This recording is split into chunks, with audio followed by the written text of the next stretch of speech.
and thank you for joining us this evening for London Ballet Circle's In Conversation. A very warm welcome to everyone, whether you're a regular attendee or this is your first time with us. This evening's guest is Laura Day, who gave us so many wonderful performances during her time with Birmingham Royal Ballet. Laura has now taken on a new role with the Australian Ballet, but she left BRB on a high with her memorable performance as an extremely lovable Sancho Panza.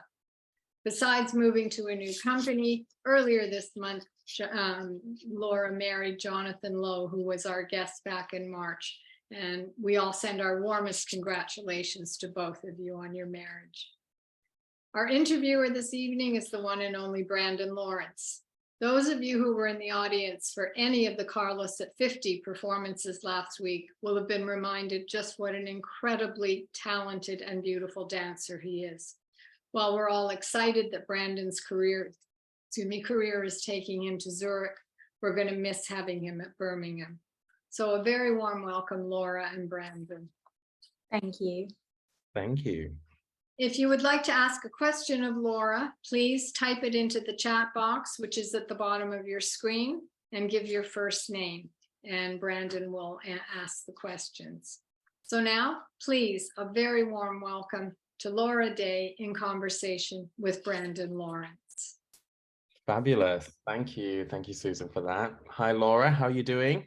I'm well, thank you. Yeah, it's been a busy day at the Opera House, which has been very exciting.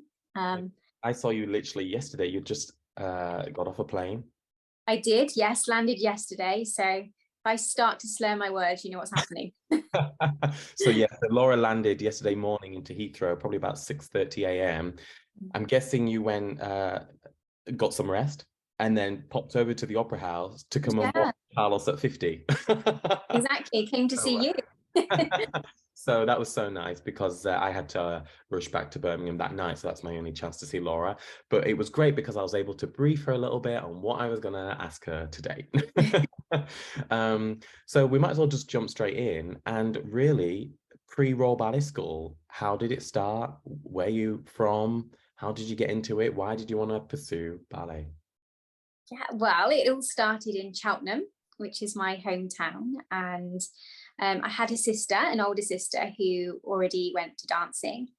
And I think for my mum, it was really a way of disciplining me because I was a little bit cheeky and had lots of energy. So I think she thought ballet classes would be good. So that's how it began when I was age 4. And then I did a mixture.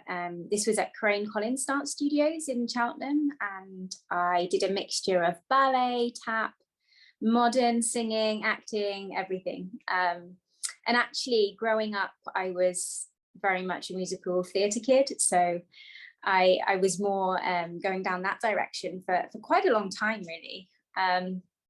I knew quite young that I wanted to dance professionally because I really enjoyed it. I loved being on stage. And then it just so happened we had a teacher, Judith Rowan, who was working at Elmhurst and the dance school I was going to, and she was very classical, had a classical career, and she really brought out my love of classical dancing and made me saw a path maybe for that route for me. And then age 14, I got into the Royal Ballet School, White Lodge, and that's really kind of steered my path in classical ballet. And then before going to the Royal Ballet School then, during that time, did you ever participate in any kind of, local musical, community musicals or within the school where you were able to sing and be a part of maybe another pathway that really interested you? Yeah, I mean, we were very lucky that at Crane Collins Dance Studios, we did a lot of shows, and I remember I was Dorothy one time, so somewhere over the rainbow happened. We did Snow White as well, and I was the bossy dwarf, so I don't really know what that says about me.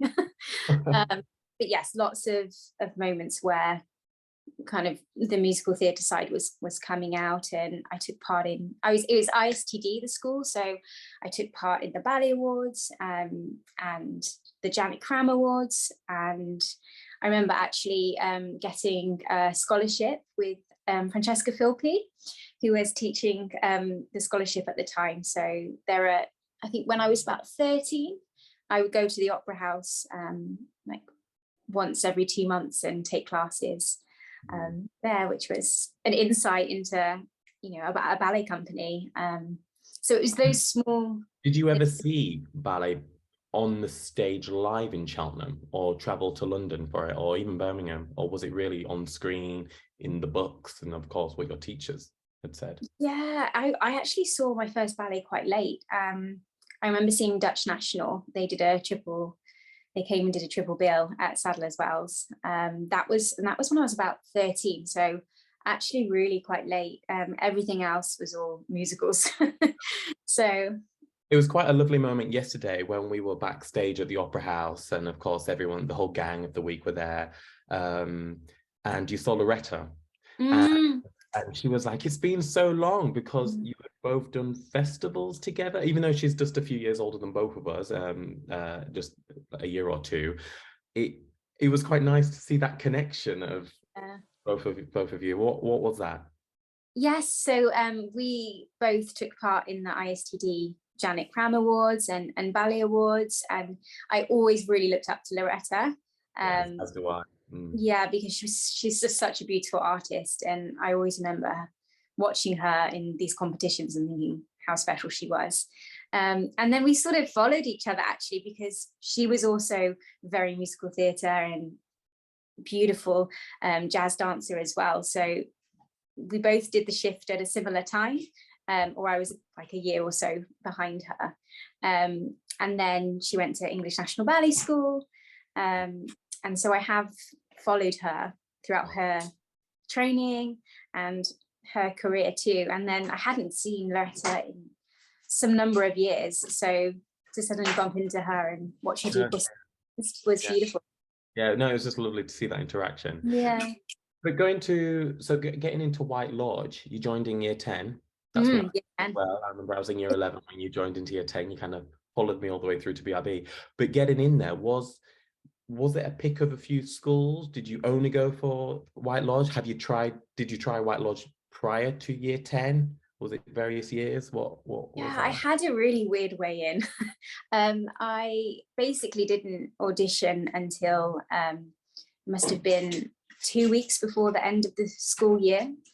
So like pretty much now, I guess, like July, to start the next year. And it started because my teacher, Judith, took me to Elmhurst, and just for a class, because she said that I've been working really hard, and she wanted to let me have the experience of being in a class with some of the other students that she teaches. So I went and thought it was just a class, really. And then the director at the time got in contact and said, actually, we'd like to offer you a place. And so that's how it began. And this was, like 3 weeks into before the summer term ended.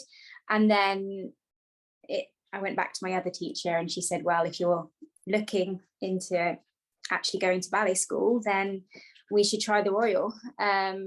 So I kind of had a last minute audition. And I remember Diane Van Score watching, and it was a private audition. I really didn't think anything would come of it. And then I think they said they'd like to offer me a place, but they're just waiting to see whether they had a bed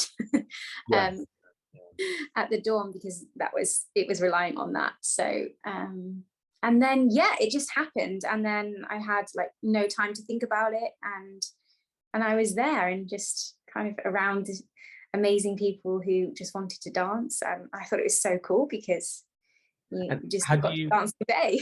Yeah, no, completely. I was the same. I thought, wow, a place where I could do academics, eat, sleep, and dance. I mean, it's heaven. So yeah. But had you ever visited White Lodge before that? Or was No. that literally your first? Because it's quite a magical moment. I always think it's a little bit like Hogwarts, Yeah. when I remember I was watching Harry Potter and seeing, the delight on the characters' faces when they go to this magical school. It was kind of how I think I had that delight going to this magical school. It's quite surreal. This old hunting lodge in the middle of Richmond Park. It's like the most idyllic setting.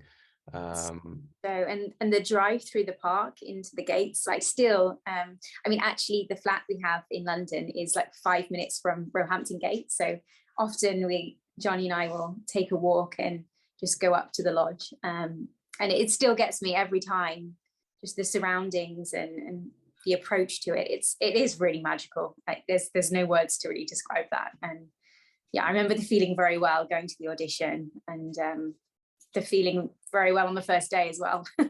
Yeah. So when you were at White Lodge, what you did 2 years there, you did year 10, 11, the GCSE years for the curriculum level.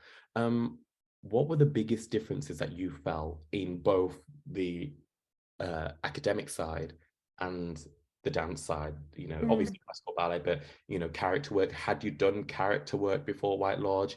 Had you done bits of contemporary? Of course, there were little bits of partnering. That many ballet classes a week, I think it's about 5.5 days, they still do. Was that a huge shock, or were you putting the graft in back in Cheltenham?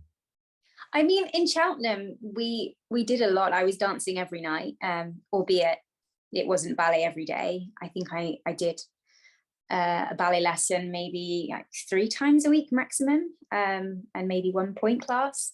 So the step up in terms of the amount of ballet, like having class every day, having repertoire or point, I remember my feet being really sore. It was the step up to point work was a lot different, and I knew that it was quite obvious to me that I was technically lacking compared to the other dancers. So I knew that was going to have to be an area where I really had to step up and work on, just from not being a part of the school for the first 3 years. But other than that, I was used to, we did a little bit of contemporary, and that was quite familiar to me, being from the work that I'd done in Cheltenham. There were no singing classes, although actually I did join the choir. I remember that. And I did end up getting singing lessons. So that did continue. And we actually did a show there of My Fair Lady. I remember that very well. Yeah, I remember. Yeah, and I played the lead in that, which was very fun. So that did, yeah, that was quite familiar. But I think definitely the amount of ballet was just a huge step up. It's a step up. What about academically? Because you've been a close friend of mine. I consider you one of my smarter friends. We all have a wide group of friends, and you're one of my smarter ones. With all due respect to everybody. So, like, for example, when I went to White Lodge, my academics went up because they weren't great at all. They actually got to a better standard, and then I was up in Yorkshire at my normal like state school. But how was it for you? I think because it was a smaller class for me, I was able to see the board properly. My friends and classmates, they were actually concentrating.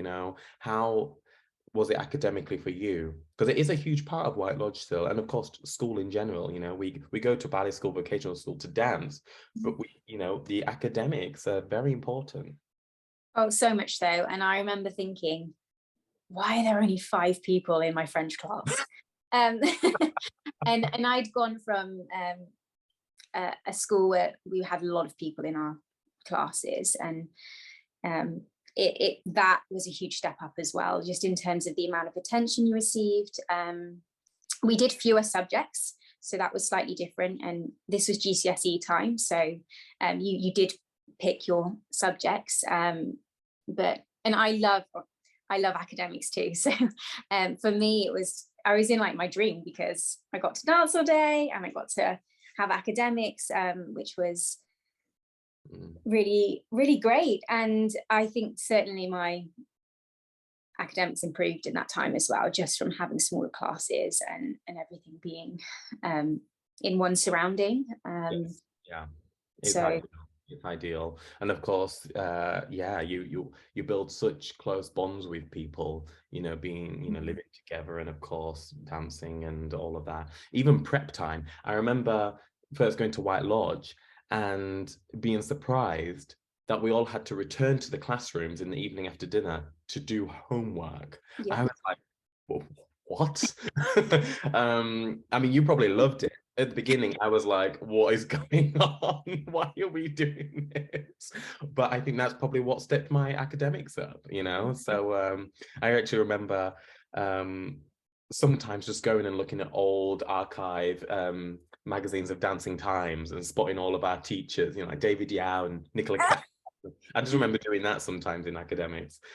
Such good memories. At White Lodge, of course, there are things throughout the year of all of the Royal Ballet School, various events, including choreographic opportunities, because you have had some opportunities and you've done some things. Did that start at White Lodge, or was that before? Actually, at my local dance school, we did a lot of choreography. We had choreographic competitions then, so it was very natural to me to create material and create works, and I loved that. So of course, when I knew there was a competition at White Lodge, I was like, brilliant, I get to make up a piece. And yes, so I think I remember entering, I don't think I did in year 10, but You gave yourself a year and then did it. Yeah, myself a year, and then I remember my first piece. I called it Joy. Don't know why, but yes, it was a little Irish number, and I remember it very well actually. Music by yeah. So, but it was lovely to also be able to do those things that I was used to for 14 years really. So it was very familiar, and I always loved creating. So yeah, I knew I would always make the most of those opportunities when they came. So the crucial part of White Lodge is when it's time to graduate, and it's kind of you know, are we going to the upper school? Are we, some dancers completely stop or go to other vocational schools? What was it like for you in year 11 going through? Because you would have had Diane Van Score, I think, as your year 11 teacher, as my the ladies in my year did. So the principal of White Lodge at the time, a fantastic South African teacher, one of the best in the business. How was it in year 11, kind of gearing up for that change or that kind of audition to get into the upper school? We'll probably come to it a little bit later on, but when it comes to height, you've had different stories with that, where it has been, I suppose, said it could hold you back. I've never hold you back, but it's almost like they've always kind of said that to you, to have it in your mind. Did that kick in around year 11 at all, or was that something later on? Yeah, I mean, I think my height was always a concern, to be honest, and it was always a factor that I knew would potentially stop me from going forwards in this career. So, but in a way, it always made me fight for it more. So I know it sounds really silly, but whenever somebody would say, "Oh, you know, maybe you're a bit too short," or, you know, and I'd be like, "No, but I can dance." Yeah. And so it actually gave me a little bit of fire to be able to make a career in whatever capacity that would be. So it was highlighted even in year 10. I think that actually, you know, going forwards, smaller dancers were struggling to get jobs, and that it was important that I grew. And obviously, you know, you don't have a lot of control over that. But so I always thought it was never going to be easy. But I always thought if I put in the work, then at least I've done that, and whatever happens at the end, I can say, well, I really tried.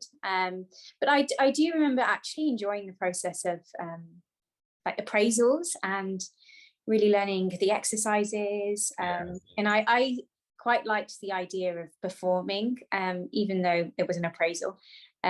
But that, I think all the competitions I'd done previous to that actually helped. So all the ballet awards and the Janet Crams, it was, I was always very nervous, but it was an addictive sort of experience. It was probably really like an amazing foundation to do those awards and festivals and performances before going to White Lodge, because yes, there's performance opportunities, but a lot of it is just hard graft. So you probably kept on craving at each point during those 2 years, the next performance, the next performance. And then, you know, so you was treating those appraisals like a performance, which is what you need to do when you are fighting for a place at, say, the Royal Ballet Upper School. And that's what you did. And you sailed straight through into the upper school. Yeah, and actually, I think Anita Young was a big help in giving me a lot of confidence, because I feel like she really clicked with her way of teaching with me, and Diane as well. They both really believed in me, and so I think just having one or two people believe in you really makes the difference. So I was really grateful to them both, actually. And yes, and then made it to the upper school. So so then it was the start of 3 years. It was under Galen Stock, the great Galen Stock, who were there. How did it feel when you first went to the upper school from White Lodge? Because bearing in mind you'd gone from Cheltenham 2 years to White Lodge, and it was a step up. Everything, the classes, everything. Then going from White Lodge to the upper school after only 2 years of vocational training, another big step, kind of the same. How was that? I think it was definitely a step up in terms of your independence and the amount of work as well. And the international students were then thrown into the mix, and different teachers. And yeah, it was definitely being pushed outside the comfort zone, for sure. But I also think that was really beneficial at that time. Yeah. So again, I kind of knew that, this is going to be a challenge. And it really is. I still think back to those days and I'm like, how do we used to do it? Oh no, I know. I always think it's a little bit like like dough, like make the dough, you roll it, blah blah blah, you put it, to prove for a bit. That's White Lodge, you're proving. Then you go to school, they whack you back out again and start making you even more to stretch you even further. It is a definite step up, living in central London, commuting depending where you live. I know they've got different living quarters now, but at the time we were in the very famous Wolf House in Barons Court, where the Royal Ballet used to be, and of course the school. So there was a commute across London to Covent Garden every day, long days again, a step up. Being next to the Opera House, so you have the inspiration right on the doorstep across the bridge. It was full on. But what were so here I've actually got written down the challenges and triumphs of the Royal Ballet Upper School, because of course there are definite triumphs when it comes to more choreographic opportunities, which I think you had entered the competitions, potentially worked with the Royal Ballet, or even, the Royal Ballet companies, Birmingham Royal Ballet, sometimes touring, but then also the challenges, again, height, employment, are they saying more to you? Are they making it more difficult? Are you fighting more? So kind of challenges and triumphs. I mean, certainly that first year we had Mrs. Velasvilova. Yeah, that's how you pronounce her name. And I remember knowing that, I really don't have the extensions that go up here. I don't have completely flat turnout, and I knew that was going to be a challenge for me to keep up with her classes and everything. But it was also, I think that was really good, because to have a slightly different style as well, just again that extra layer of pushing you out of your comfort zone. But I do remember that first year being a real challenge, just knowing that I was quite comfortable in a way at White Lodge that last year. I finally, after coming in year 10, had found a comfortable zone where I was working and had grown the relationships with the teachers and all the students. And then that first year again, having to kind of do it all again with was a lot. So that year I do remember being challenging. And actually at the end of that year, we had concerto. And again, the height thing came into it. So we were doing the first movement and the third movement for the corps. And then it was, I think, some students from second year and third year who were doing the principals in the movements. And I remember being told that, Laura, we're really sorry, but we can't put you into the corps because it just doesn't look right. You're just that bit too small. Learn it at the side, but sorry, that's the reason why. And that was fine. I was kind of used to hearing that. So I was like, okay, sure. I'll just learn it at the side and make sure I know every spot. So it kind of did give me, my mum always used to say, like, it's your little tortoise shell, Laura. Every time anybody needs to say that, you just put your tortoise shell on. That's what she, really used to say to me. So anyway, with that, I remember David Peden saying, actually, Laura, do you mind covering the principal couple, the first movement lady? And I was like, okay, sure, yeah, I'll do that. Absolutely. And I was really excited by that. So I did put in a lot of work to know everything and practiced it whenever there was a spare studio. And then I don't really know what happened, but Claudia Dean, who was doing the first movement, principal couple, she then got moved into the third movement. And then there were a few of us covering the first movement. And I remember Gayleen and David just giving me a go. And I kept kind of just staying in for the rehearsals, and I was like, okay. Yeah. And then we had Christopher Carr, who came into coaching. I remember that very well. And somehow I ended up doing the first movement principal. So that was like a huge turning point for me. That was really gave me a huge boost in confidence. And I mean, being on the Royal Opera House stage and getting to do that was just incredible. And I remember it from my side because I was in second year at the time, and David Peden was my teacher, and it was somewhat more the second year ballet for the end of season, with the third years doing some of the principals. I think Sandra Blomert did second movement with Imogen Chapman. I think it was going to be Yasmin. She joined the Royal Ballet early, and they moved Claudia to third movement principal because they all realized, oh, she can jump, like Natalia Osipova. Why isn't she doing the movement girl?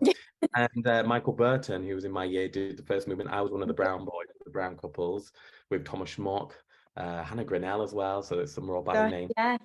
And I remember when you got put into it, I was like, wow, maybe the first year to do the first movement principal couple. I just thought, get in there. Like, it was incredible. And Christopher Carr loved you, David Peden loved you. You were fantastic in it. And I mean, to do that in your third year essentially with the Royal Ballet School on the Royal Opera House stage in this iconic work by Macmillan, I mean, memories for life. And I think you gave everyone else memories as well. Your parents must have been so proud, thinking she's just arrived and now she's doing this. It's absolutely fantastic. It was really that was a really special moment for me. So yeah, I was very, very grateful for that opportunity and how it all came about, really. So going on to another amazing opportunity, Metamorphosis. Yes, Metamorphosis. So shine some light on Metamorphosis. Yeah, I don't know what that is. I can't really remember how this came about, but it was the end of second year before going into third year. And I remember Gayleen coming up to me and saying, oh, Laura, we've had an email through, and it's to do with a program that's going on at the Limbury, and they're auditioning for a part that plays alongside Ed Watson, and we think you'll be perfect for it. And I was like, okay. So she says, it's an audition. Right. You haven't got it yet. I was like, okay, go along. and see what happens. So I kind of applied and went to this audition. Was that the audition at the Opera House, or did you have to Yeah, it was at the Opera House, in the Devour studio. I remember this very well. Actually, first it was in the Claw, and then we went downstairs for the second half, and we kind of got the usual cull that happens. You know, you get to do a little bit, and then a few people get released, and then it continues. I remember I can't quite remember what we started with. I think it was a ballet class, and is that the only information you got given? Yeah. There's this role, go along to it, yeah, and see what happens. You didn't get anything else. I did get told that it was around the metamorphosis. So actually, I had like researched the metamorphosis, but I didn't really know entirely what it was going to be involved in it, really. I knew it was playing Ed Watson's sister, but I didn't really know what sort of style or anything. And I hadn't actually watched any of Arthur's work. He was the choreographer, Arthur Peter. So I really wasn't sure what to expect. So I did go in my like leotard, pink tights, slick back bun, of course. And I remember getting there, and I was like the only one who was in pink tights, and I just stood out so much, and I was like, oh my god, okay. And actually most of the students were or people auditioning were either had experience in kind of contemporary work or musical theatre. I think there were some students from some of the contemporary schools and everything. So yeah, I soon realized that I needed to, like, you know, loosen up a little bit. I think I put some trackies on or something. And then we did a little bit of ballet class, and then we did some contemporary kind of choreography, and then we went downstairs, and it was we had to speak a little bit. And then Ed Watson comes into the room, and I'm like, oh. And I remember being told we each had to go across the room, literally shouting at him and swearing at him. And I was like, oh, I can't swear at Ed Watson. And I remember just being like, what is this? And you just had to improvise it. They didn't maybe say these words. It was just no, they said, I remember Arthur saying, like, you can use whatever language you want, you know, it's a safe space. Ed doesn't mind. Okay. And we all did it, and I really enjoyed it. It was quite fun. But yeah, it was very surreal. And then after kind of a lot of acting stuff as well, Arthur asked me the next day to go to have a coffee with him. And then that's when I got offered that. And it was a really unbelievable 8 weeks. And also made me really remember the skills I kind of learned when I was younger with all the musical theatre stuff, acting, singing even. So that came into it, and I just remember it being a really wonderful experience, and thinking, actually, you know, even if I don't get a job in a company, there is so much dance that is out there that I can be involved in. I remember it made me really empowered, actually, that to just enjoy whatever opportunity comes, and to just really go out there and kind of live the moment of being on stage. So yes, we did like an 8 weeks rehearsal period, I think it was, and then it ran into third year, so I missed a little bit of third year at the start. But it was amazing, and getting to work with Arthur and Ed, and it was just such a wonderful experience. So yeah, that set me up for my third year, really. And then third year happened, but third year was very... During all that time, just before you get to third year, because that was Metamorphosis was filmed, wasn't it, for TV? I remember watching it on Sky Arts, I think, at one time. So that's cool. It might be on DVD as well. But did you? It was probably in third year as well. Did you work with the Royal Ballet or the Royal Ballet Companies at any point during the 3 years? So I remember working with Royal as an angel. Oh, in the Nutcracker. Yeah, but I never actually got a chance to perform it because I remember Yasmin came back from, I can't remember where she was, maybe she was doing a gala or something. Yasmin was in the company, and I was covering her Angel at the time. I think I even did the dress rehearsal, but I never got to actually do a show. And I was like, oh, just one show, please. but so I never actually performed a performance with them, with Royal, but I got sent to BRB for, what did we do? It was to cover Checkmate to start with. Ah, yes, that was in my first season. Yeah. So that's actually was how my third year started, was Metamorphoses, and then pretty much going straight to BRB.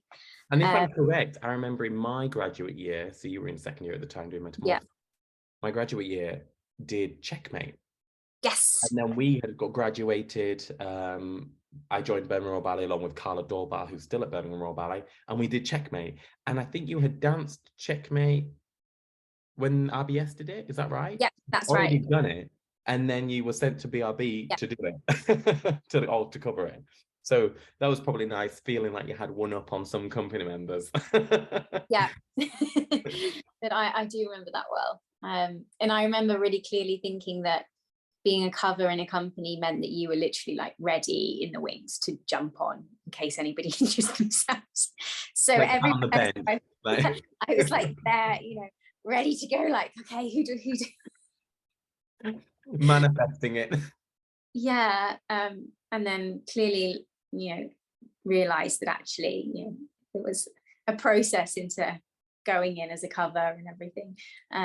But yeah, that was a fun, interesting learning curve into it. So carry on. Yeah, so I did Checkmate, and then again, I actually think I only covered it. I don't think I went on. And then Nutcracker came. Yeah, so that's in third year. You were in third year, so you'd finished Metamorphoses. Yeah. Back at school, Nutcracker was coming up in Birmingham. But before that, were your year group briefed on the year ahead? Because I certainly remember Gaining Stock sitting us all down together and saying, this year's a huge year. We don't wait till the end to think about employment. We think about it from the beginning. The work is still going. She'll bring, directors in if they're in London, and, she'll do as much as she can, but it was still all down to us. And we had to do a list of, kind of our top 5 or top 10 companies and all that kind of stuff. Did you have any of that? Yeah, we did. But actually mine came at the end of second year. I actually had an individual one, got called into the office. And yeah, it was the chat of, I always remember Anita being sat in the chair when this happened, that you basically, again, Laura, just to prepare you, you might really struggle in getting a job, like purely because of your height. Like, we think you have a lot to offer, but just to be aware that it might not be easy for you. And some of the smaller ladies from last year were struggling, and we might just have to tweak your CV just to say you're like 3 centimeters taller than you actually are, just to get the audition. And to me it was the same story. Okay, this is going to prevent you potentially from getting a place, but it also really, of course I was upset, I remember, from that meeting, but I was really grateful to it, because I didn't go into third year with expectations that I was going to get a job. It was like, okay, this is going to be maybe a rough year, but I had Metamorphoses to look forward to. So, that I think actually maybe Gayleen was recognizing that would be really good for me. So and I'm so grateful to her for having that chat with me, that really frank conversation, because it was so needed when, in this sort of industry, you need to hear things straight, and so it can prepare you. And yeah, that's basically my chat into third year. So third year arrives. Third year, yeah. Go back, you've had the amazingness of Metamorphoses with Arthur, Peter and Ed, and the rest of the cast filmed. Nutcracker arrives. BRB, don't you? Yeah, BRB. And I mean, I just knew straight away how much I loved BRB. The people, the environment. I remember just feeling like it was such a special place, and a place that I just loved dancing in. And obviously company classes were always a bit scary. But there was something that made me feel really at home there. And it was the year we did Nutcracker at the O2. So this is Christmas 2011, isn't it? It is, yes, 2011. Yeah, and I remember Sir Peter Wright was there, because we went to rehearse at the NEC in the big, yeah, by the airport. Yeah, and oh my gosh, I remember I had a little moment where basically I was covering Carla Dorbar for Snowflakes and Flowers, I think, and was going into her place, and it was at the O2, and her spot was the first flower that ran on, and with the harp it's really hard to hear, and anyway, and I hadn't been put in yet for a rehearsal, and I knew I was down to do a show. I remember having the guts to go up to Marion, and Sir Peter was there at the time, and I think I was a bit nervous, but I said, "Oh, Marion, I just wanted to let you know that I haven't been in for Clara yet." And she was like, "Clara?" Oh. Or I think maybe a bit too soon for that. And I was like, no, I meant Carla Dorbar. And I just wanted the ground to like swallow me up so much. I thought about telling that story because you know I love that story, but I thought, look, if you bring it up, you bring it up. And you brought it up. I love that story. Carla, not Clara. Yeah, so that was my it was only, well, actually keep going with the story. Yeah. So you were performing, we did the shows in Birmingham, and then we went, I think it was on Boxing Day or something, we went down to the O2, we performed there, and then at what point did more exciting so we had, what was it, New Year, I think, and a little bit of the Christmas holidays. And then I went back to school, which I remember feeling very weird, because after being with the company at BRB for so long and then coming back is a bit odd. And then it was my first day back, and I got called into the office again. It's like, oh, here we go again. Here we go. And like, the only one that's been doing stuff throughout the year, Metamorphosis, BRB, the door, you're still getting called in the office. And then Gayleen says, "We've got some news for you." I was like, okay. And she says, "So BRB want you to go back for Beauty and the Beast." And I was like, oh, okay, great. But she says they're going to offer you a contract. And I was thinking like, okay. And I remember being like, did you actually just say that, like a contract? And she says, "We think you should very much take it, even though you'll be starting, like you won't finish your third year." But she says, like David wants you. And I just remember like the world like stopped, because finally somebody had, I just didn't think it was going to happen. So I was like, there's a director that actually wants me. And she said, "You start tomorrow." Okay. And then it was such a blur really. And then I ended up back like in Birmingham the next day, and it was crazy. But that's sort of the story into BRB. And then wow. Yeah, I remember it all kind of unfolding quite quickly for you at the time. But it was these stories, they're always the best stories. They're absolutely fantastic. And David, I still think is one of those, we're talking about smart friends and stuff, is one of the smartest people I know, and he definitely made a smart move when he brought you to Birmingham Royal Ballet. So you joined the company essentially in January 2011. Yes, that's right. No, January 2012. Oh, sorry, January 2012. Sorry, January 2012. Yes, because it was 02 2011. January 2012. Grown into the company. Where do we start? The amount of roles you've done, your progression through the ranks to soloist, and then of course your transition. But if we just zone in on some of the roles, of course, when you're a student, you said, I haven't had a chance to do Clara yet. Well, if I'm correct, you must have done Clara in your second, third season, something like that. It was incredibly early on. So obviously it wasn't too long until that dream, let's say, came true. But what in your memory is your first big opportunity with BRB? I remember my first little solo or featured role was Blanche in Pineapple Pole. Pineapple Paul, John Cranker's Pineapple Paul. Yeah, I remember that well, actually. And it was Ian Mackay doing Captain. yeah, the captain. And I just remember, hope Johnny's not listening. Like, because you get to kiss Mooning. And yeah, so that little role I remember very, very much. And then, and quite theatrical as well.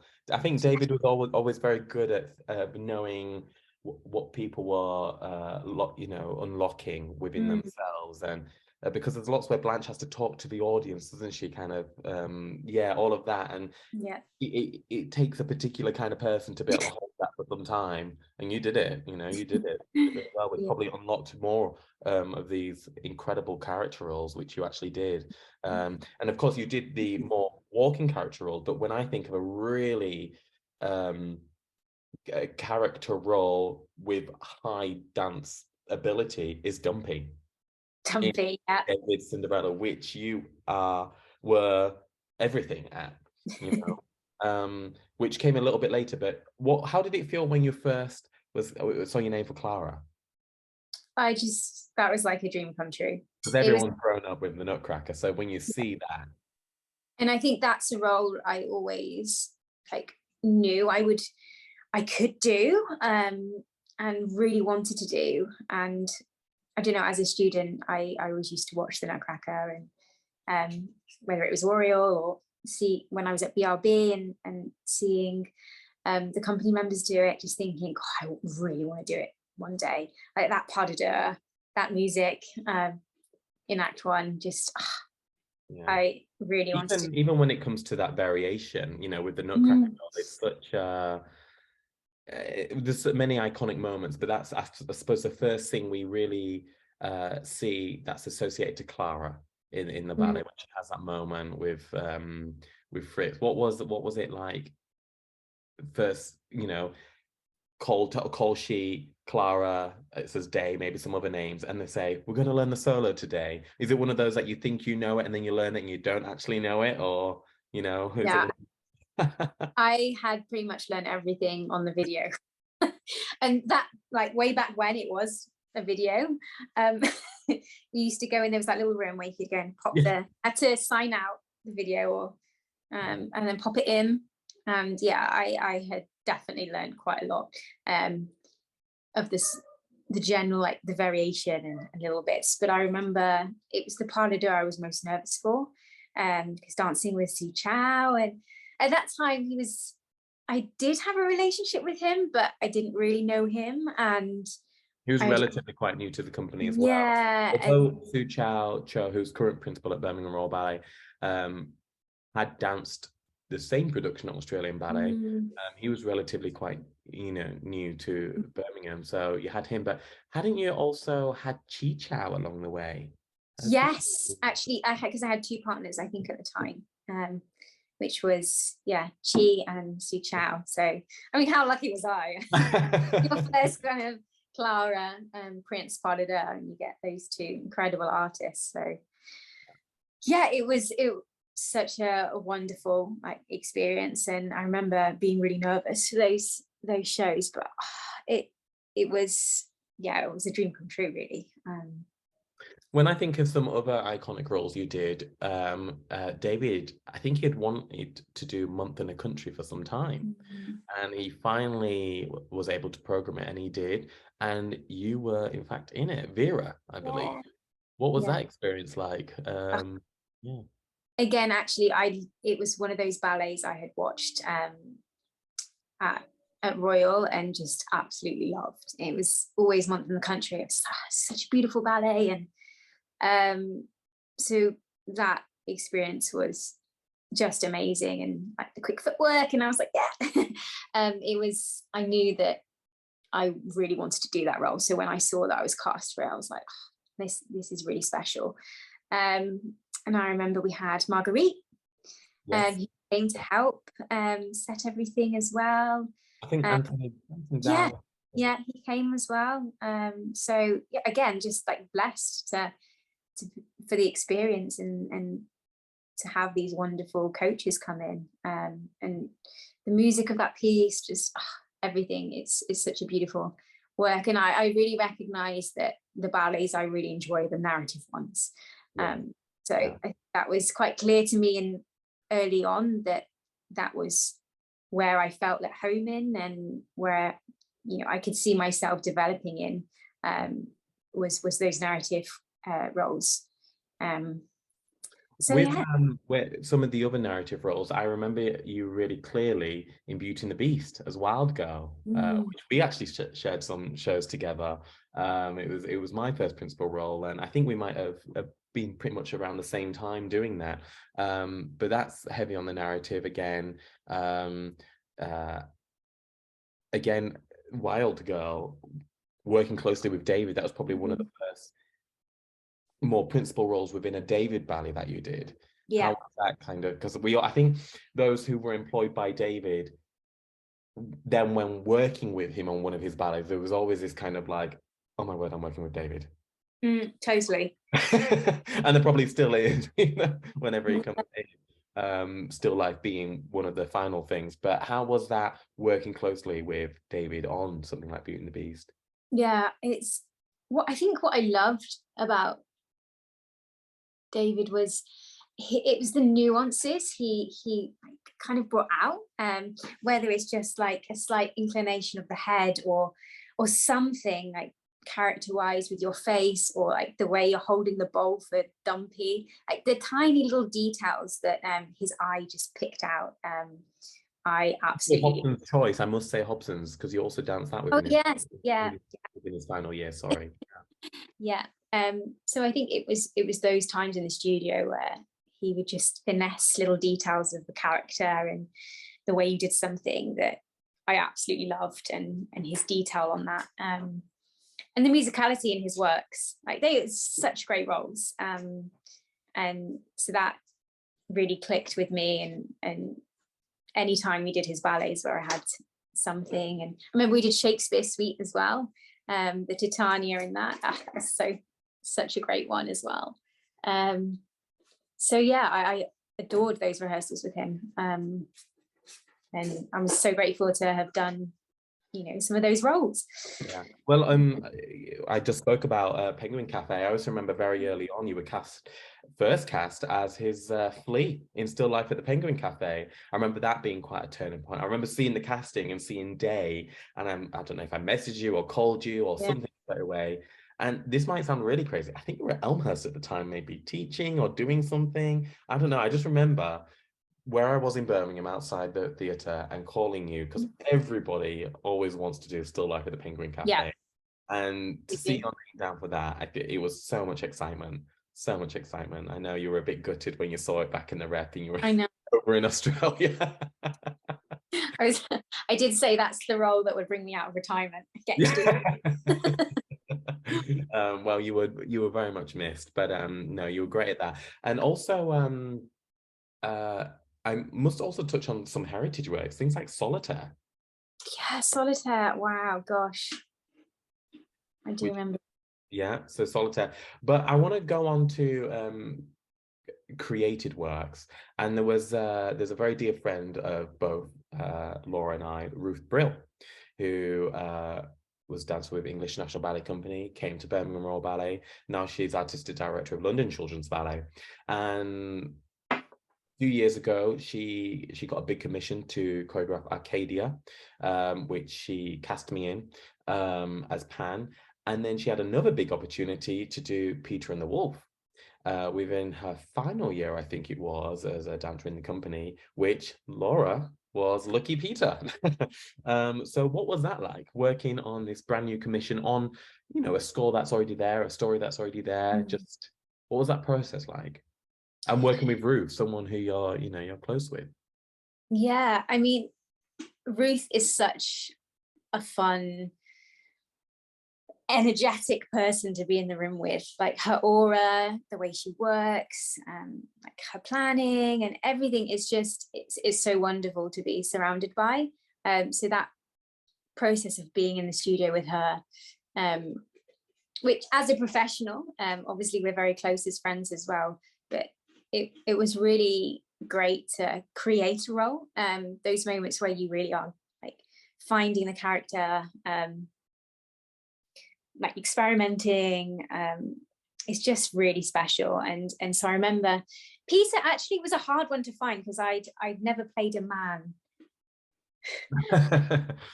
Even though it wasn't, but it was just finding those touches of, okay, oh, where are we gonna bring in that Peter-esque quality? Like, how can you do that? So it was fun. It was that experimenting with that and finding the character, like where are the lines, what are we bringing out? It was really great. And that music is really fun as well, and just exploring all the other characters and those relationships we had around us. So it was a really lovely, like, creative feeling. No, it was great. I loved that piece. It would be nice to see it do a revival or something like that. And I thought the designs were fantastic too. And that's Ruth really gets stuck in when it comes to all parts of her pieces. Yeah. She's there for all the lighting, she's there for all the designing things. So it's fantastic to see, and it's infectious. I'm just going to touch on the final bit of roles on stage with BRB. That being some of the more heavier character roles, Capulet, the stepmother in Cinderella, things like that. What was that experience, and did you ever think you would be doing something like that? No, I never thought I'd be a Lady Capulet. Just didn't, see myself doing it, but it was such a great role to do. I really loved those shows. So yeah, I finally got into like the mother or stepmother roles. Which was really interesting. But again, like I just finding the character of everything was something I always loved. So it was great to also play those kind of fierce ladies. It was amazing. So yeah, those started to happen towards the end of my career, really. And then just looking at some final highlights of BRB, you had done some choreography with Elmhurst as well during your time. Yes, I'd created a piece called Seasons in Our World with a company. And that was kind of joint with also Ticket Holder, wasn't it? Yeah, it was. I was doing the spring part, and they were doing the other seasons. So that was a really great experience, actually, to work with the company and choreograph on them. So I remember that being a real moment where I was like, oh, I really enjoy this. I really enjoy choreographing and working on something and finessing it and rehearsing it. So that was sort of the first experience I'd had at the front of the studio with a company. And then I was always doing like little projects on the sides where I could, really. Bits of teaching for outreach and the community. I know that's something that you enjoyed very much. Yeah, definitely. I've always loved kind of working with a group of people and from all different backgrounds and ages. So I'd always say yes where I could. And then Elmhurst, in my last couple of years, actually, I made a Cinderella for them. Just a one act. It was about, I think about 30 minutes long, 20 minutes. But yeah, that was really fun. And so I knew I always really enjoyed that side of things, and always got a lot out of it. No, I know they appreciated you down at Elmhurst very much so. And I saw Cinderella too, because that was programmed within a Birmingham Royal Ballet performance, wasn't it? It was. Something that wasn't just on their backs, but it actually joined the company, which is fantastic. So you've done all sorts of stuff, all the radio stuff. You've been on Sunday Brunch. I know we have that in common and we both loved it. But Commonwealth Games, you were also involved with the Commonwealth Games. What happened? That was also a mad rush. Like this was when I had transitioned to assistant repetiteur. So that transition happened, and Commonwealth Games was around that year where I was assistant repetiteur. So I was basically in charge of helping rehearse the BRB side of things. And it was great just to be involved in something so like wacky and eccentric and big. But we had a lot of fun, and yeah, it was nice to have a little project of myself to run a little bit. Obviously there was the creators involved, so I wasn't in charge of creating it all, but just keeping it going and rehearsing it. Yeah. So you did that role. You worked on Commonwealth Games as assistant repetiteur. How did you become from, you went through the promotions, very exciting, from artist to first artist to soloist. How did you go from soloist to assistant repetiteur? Like, how that does not happen every day to people in ballet company. No. It was such a weird one, because I never, if you told me, oh Laura, you're gonna retire at 28 and transition, I wouldn't have believed you. I never thought I'd kind of transition so early on, but the timing came about that there was a shift in the company, and Carlos had joined. We'd got through COVID, and I'd had an injury, but I was back and on stage, and was really enjoying performing and working with Carlos as a dancer, and kind of finding yourself again with a new director and everything. And then there was a shift, of course, naturally, with the dancers anyway. People move on, people join. And then there was a shift in the staff, and Marianne stepped down as assistant director. Dominic Antonucci went into assistant director. Wolfgang left. And so did Dennis, was also retiring from BRB. So there was a big shift. And I remember thinking, actually seeing the advertisement for the role as repetiteur, and I read it, and I kind of thought, well, gosh, that's a job I would definitely want to do at some point. Like it's working with the company I know, it's kind of looking after people, organizing, being part of the creations, and yeah, it's something I would definitely want to do at some point. And then I thought about it. It was playing on my mind quite a bit, that I just kept thinking about it. And then I thought, you know what, I did discuss it with Johnny quite a lot, actually. And I was just thinking I might just apply and see what happens, because I know it's something that I want to do in the next chapter of my life. So why not just apply and see what happens? I'd been dancing for 10 years professionally, so, and I was really enjoying the choreography and bits on the side. So maybe, I didn't think I'd get it, but it would be a time to kind of show that I was interested in that area. These kind of jobs don't come around. No. And so it is one of those, I suppose, if you show the interest, and even if you don't get it, the seed is kind of planted there. Yeah, exactly. And I think what I felt really passionate about was what I could offer to the Corp de Ballet in particular, because I'd spent a lot of my time in the Corps, and I was always number one, leading on, again, being the smallest. So I always took such pride in knowing like what count everything was on, and where we were all looking, and just generally knowing also what it feels like to spend a lot of your time in like doing every swan, or doing Shell Peasant #2. And so I felt like I could make a difference, actually, and share my knowledge of that. So anyway, I applied for the job, and I remember thinking, oh my goodness, so is Carlos going to think that I don't want to dance anymore? Which obviously wasn't the case, and I thought, no, they'll understand, hopefully. And they really did. They were actually really pleased that I applied for the job. And I remember getting an interview. which I was, yeah, quite nervous for.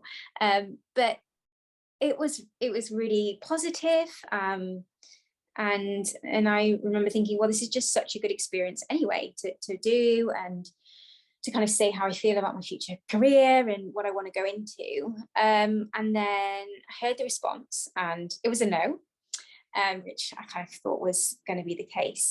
But they said that they were really glad I applied, although they were shocked. They were glad, and that I just didn't have enough experience at this time, which is obviously completely valid. So they said, we're going to give you company class to teach once a week, and we're going to send you into a few Corp de Ballet rehearsals to help out, really. And so that's what I did for about, I think it was 8 months, just doing like class once a week, which was quite daunting at first, but was such a good experience to, you know, build up. But yeah, quite nerve-wracking. And then just helping out really here and there, and they'd sometimes give me some like little projects on the side to be in charge of, and that's how I built, I feel, quite a lot of the I guess just bread and butter of what maybe it would be like as a repetiteur. And then we were doing Nutcracker, and I remember it was quite hard at that point because I was like doing Clara, and then they'd say, oh, Laura, or does anybody mind teaching tomorrow, because we've got somebody was ill, or and I'd always say yes, of course. So that was quite a challenging period, like balancing the kind of doing the company class and rehearsals whilst also still maintaining like my soloist work. And then they actually said, oh, we're making some blended roles of principal character artist and assistant repetiteur, and that's when I was offered that role, really. So that's how it came about, and it was me, Johnny Payne, and Rory. So there were 3 of us, and yeah, and then that began. What was it? My years are blurred now, but the January, and then right through to December. So I'd basically done 8 months, kind of hybriding. January last year, wasn't it? Yeah, and then a year in the role, and it was, I mean, I loved performing, and I do miss it, but I knew that this was such an opportunity that you just can't turn down. It really wasn't something I could turn down. So I'm just wondering now, because obviously you mentioned Johnny, and going through that process, and the decision making. Now, of course, we all know Johnny is now music director at the Australian Ballet. Before he was at Northern Ballet, and of course guesting in many companies, including the Royal Ballet, Birmingham Royal Ballet on occasion, and I think Dutch National Ballet, and amongst others. How early on were his talks with Australian Ballet, your transition? Where's life going? Yeah. Yeah, so I think I had just started my job at the new job at BRB in the January, and I think it was really early on in the year where the seed, I think, and things were happening with Johnny and the Australian Ballet job coming up for him, and conversations with David were happening at that time. So it was basically the time I started doing my new job, and I remember just thinking, but I've just got a new job. and at the time, you know, it was so early on. We just thought, well, go through the process, and you know, the experience of the process is also really good. So I don't think we ever thought it was actually really going to happen. Certainly not to start with. It just didn't feel like it was like that. Felt like it was a whole lifetime away, or just not going to happen. So we plodded on and everything, and then slowly I think we were beginning to realize that actually this is not just a thought now, it's something that is potentially going to be there. And I think it was June of that year, we actually went out to Australia to see the company, and David Hallberg invited us over, which was really lovely of him, just for a week, and for Johnny to kind of see the company. And he was going to be on trial in the October time and September time, so it was before his actual work with them began.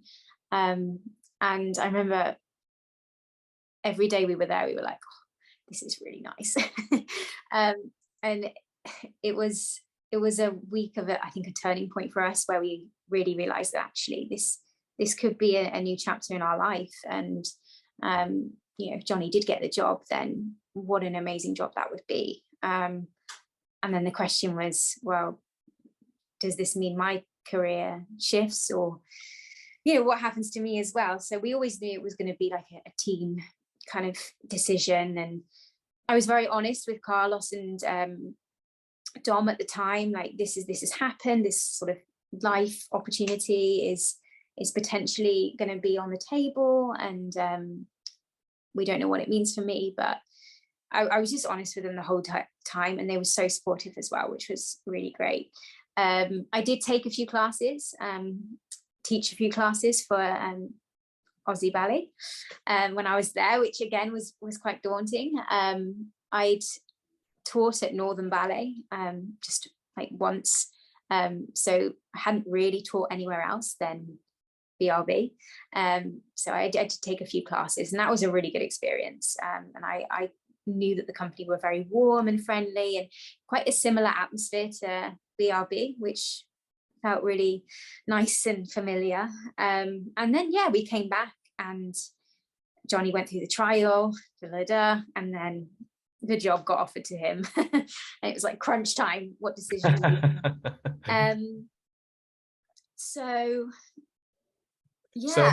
so when Johnny got the job, or you came back, sorry, just from here to there, you had taught a little bit there, you'd returned, Johnny was taking the job.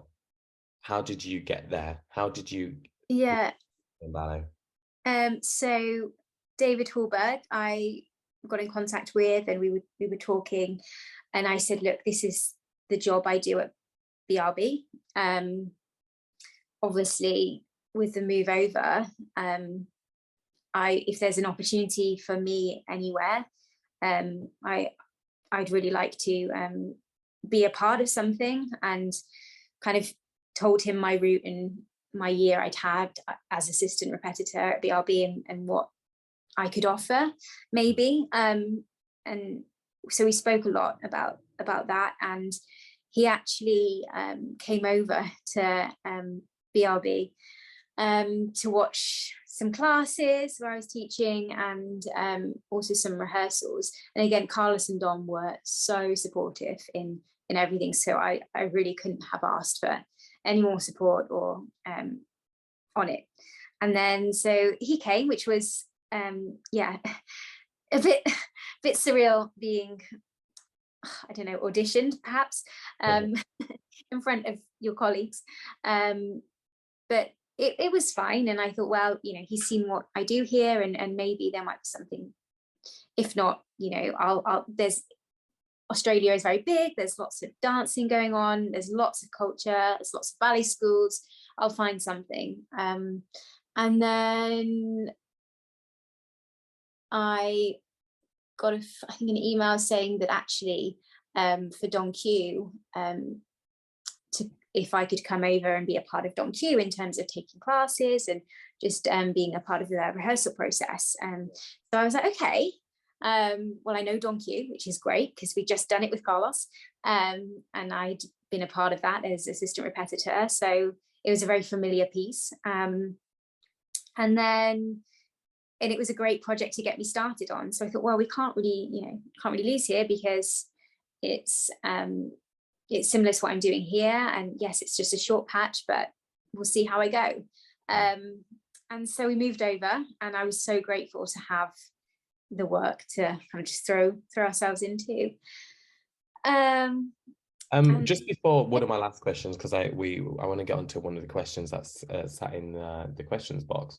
But on Don Q, you got to work alongside Sylvie Guillaume. I did. David Yeah. Holberg brought Sylvie Guillaume over. Kind of in a nutshell, what was that like? It was like such a pinch me moment. Really was. Like I mean, Sylvie, come on. It was, yeah, really quite surreal. And just to have her sat in the office and there, and you're like, okay, I don't want to be weird, but like, that's Sylvie Guillaume. No, and but what was amazing is she's so grounded and normal and like witty, and it's just such a lovely artist in person. So, but that was really quite surreal and special. And I loved as well like how much she wanted to get out of the Corp de Ballet. Like I think she was coaching the principals and everything, but she really had like thoughts on how like we can engage people more, and yeah, and it was really fab. So I really loved that it was about the whole everyone for her, which was really, really special. I'm just sorry, Laura, I'm just moving on a little bit. But did she stay for performances, or did she? She was there for opening night. Yeah. And then I think she left. Yeah. Amazing. One of the final questions now. Final question from me. The Australian Ballet are in London. First time in 35 years, I think. Yeah, I think they had the Opera House, I think. Exactly. Yeah, they performed at the Coliseum. Yes. But now, yeah, the Opera House, it's been, I think, over 30 years. So it's going to be an incredible week. What are you excited for? Because you had worked and helped with the staging of Jules over in Australia. You brought Jules and, of course, the other program. What's it like to be back in London? Obviously at the Opera House, where you had once, done bits and bobs with the Royal Ballet and, of course, the Royal Ballet School. What's the program like? Are the dancers excited? I mean, they're so excited. They really are. And it is really surreal having everybody in the building. And I'm like, this is where we kind of went to school, where so much of our life happened. I've seen Johnny do so many performances there. It was just like two worlds colliding. So it feels very special. Like the first international tour that Johnny and I both do is with the Australian Ballet is to the Opera House, which is incredible, really. So yeah, we're bringing Jules, which is beautiful. It's a ballet I really love, and I've never actually danced it. We didn't do it at BRB, but it's been so wonderful to work with the dancers on and rehearse. And yeah, so that opens on Wednesday, the 2nd. But we're all so excited, and we also have the gala. What's within the gala? Yeah, it's a mix of the different things. There's some pas de deux, there's a bit of Don Q, Act 3 going on, but it's a real mix of, I think, the company's repertoire, and you'll see a real range of things. So it's going to be a big week. It's going to be a big week, and I just thought I do actually have one final question before I go to the others. Biggest differences so far? BRB, Australian Ballet. I mean, we're not looking at all the negatives and positives, but just differences. Everyone's different. One thing that I really struggle to remember is stage left and stage right is what we say here, and then it's OP and prompt side there. Yeah, so prompt side is stage left and OP is stage right, but it's very confusing now because we're at the Opera House and actually prompt side is on the other side. Yeah, it's on the stage right. But yeah, it's taken me a while to get the lingo of that working properly, and I still get confused. I have to write it down. The other thing is they call the casting grids for each show, they call them blackouts, which now feels really familiar, which makes sense because like, you used to have a casting of who does the roles, and you just black out like who was on that night. So I think that's where it's come from. But yes, they're not called grids, they're called blackouts. So just little quirks like that are the things I find really interesting. But I mean, it's a ballet company, it's familiar, it's the same situations, and yeah, it's familiar grounds. But I do think I have had to get used to the touring. It's different because we at BRB do like a week in Plymouth, a week in Salford, a week in Sunderland, a week in Bristol, and then 2 weeks maybe at the Hippodrome in Birmingham. But actually now it's we're on tour for a lot longer, but in one place. So it's 7 weeks at the Sydney Opera House. So it's just that it's still very much a touring company, but it's different setups. Yeah. We spoke earlier about choreographic opportunity, right from your original dance school through to lower school, upper school, Royal Ballet School, into Birmingham Royal Ballet. Anything potentially at the Australian Ballet or the Australian Ballet School, or in the pipeline, or even something that you want to do? Do you think you would want to maybe try and do something? Yeah, I think like I don't actually know, which is a really, I guess maybe not a normal thing for me to say. I kind of always know like within reason where I want to go, but I think at the moment I'm just so like absorbing everything and learning and experiencing things, and just trying to get everything from the opportunities that I'm currently having, because I honestly don't know like what is next really. I'm just at it, this whole transition. I think it's a lot to transition from what we know as a dancer to a new job, a new country and a new career. And so I feel like I'm just eating it all up at the moment, if that makes sense. And I'm really excited for, you know, the future and everything, but I'm just so content and excited about the current and the now. And yeah, and being out there with Johnny, and it's just, I feel so lucky and so happy. And yeah, I really couldn't ask for more at the moment. So yeah. Well, we do have a question that has popped in. So if anyone out there does have any burning questions, now is your chance to write them down. But I'm going to read this one to you. Hi, Laura, loving this conversation. Please, could you talk a little about your diet and whether you follow a particular routine? Any tips for staying fit, and any guilty pleasures? Says here, good luck in Australia, Cheryl. So yes, tips for so about diet, any routine, and staying fit and guilty pleasures. I think as a dancer, when I was dancing, I was more aware of, you know, getting enough fuel in me and having like just the sustainability you need to be able to get through performances. Like you need a lot of fuel, especially touring. So which wasn't always easy on tour, to fuel yourself correctly, but we did our best. We do our best. So it was certainly just really quickly, I've just thought now, I remember way back when we did all that touring, and I think we were both in the Corp de Ballet then, back in the day, where, you know, you try and squeeze 3-4 of you into a travel lodge room or something on tour. And I remember you like a yogurt, and I remember obviously there's no fridges. I remember you opening the window and putting your yogurts on the outside window ledge all night so they were fine for the morning. The purpose of touring is you come up with really niche ways of keeping very resourceful. Right. Yeah.